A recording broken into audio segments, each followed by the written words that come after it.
ایک دفعہ کا ذکر ہے ایک چھوٹے سے گاؤں میں جو پہاڑیوں اور سرگوشیوں کے جنگلوں کے درمیان بسی ہوئی تھی۔ دو بہترین دوست رہتے تھے جن کا نام احمد اور ہمنا تھا۔ وہ اپنے لامحدود تجسس اور مہم جوئی کے لیے مشہور تھے۔ ایک دھوپ والے دن جب وہ اپنے گاؤں کے مضافات کا جائزہ لے رہے تھے تو وہ ایک چھپی ہوئی راستے سے ٹھوکر کھا گئے جو انہیں ایک گھاس کے میدان کی طرف لے گیا جیسے کہ انہوں نے کبھی نہیں دیکھا تھا۔ گھاس کا میدان نرم سنہری روشنی میں نہا ہوا تھا اور ہوا کھلتی پھولوں کی میٹھی خوشبو سے بھری ہوئی تھی۔ گھاس کے میدان کے بیچ میں چمکتے پتوں کے ساتھ ایک قدیم عقل مند نظر آنے والا درخت کھڑا تھا جو ستاروں کی طرح چمک رہا تھا۔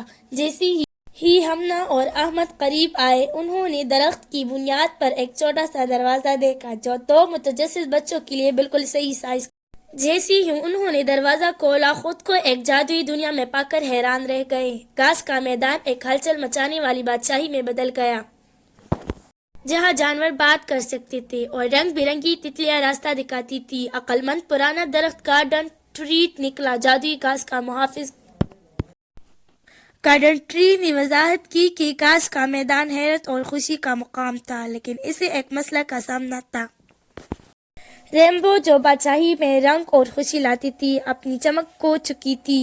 ہمنا اور احمد بہادر اور مہربان دوست ہونے کے ناطے رینبو کے جادو کو بحال کرنے کے لیے رضاکارانہ طور پر جدوجہد کرنے لگے۔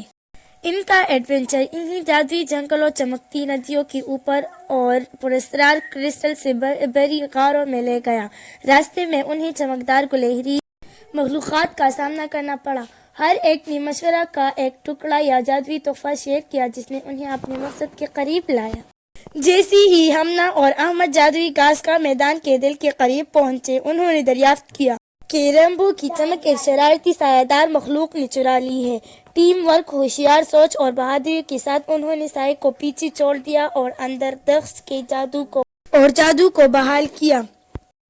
جس لمحے وہ کامیاب ہوئے پورا گھاس کا میدان خوشی کے سنفنے سے گونج اٹھا۔ جانوروں نے رقص کیا، پھول اور آسمان کو انتہائی متحرک رنگوں سے پینٹ کیا جس کا تصور کیا جا سکتا ہے۔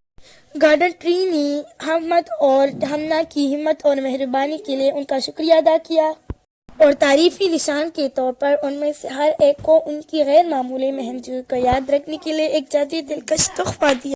خوشیوں اور یادوں سے بھرے دلوں کے ساتھ جو زندگی بھر رہے گی، احمد اور ہمنا چھوٹے دروازے سے پیچھے ہٹے۔ سورج غروب ہونے کے ساتھ ہی اپنے گاؤں واپس لوٹے۔ جب انہوں نے اپنے ناقابل یقین کہانی گاؤں والے کے تو وہ مسکرائے بغیر نہیں رہ سکے، یہ جانتے ہوئے کہ بعض اوقات انتہائی جادوئی مہم جوئی انتہائی غیر متوقع جگہوں پر پائی جاتی ہے۔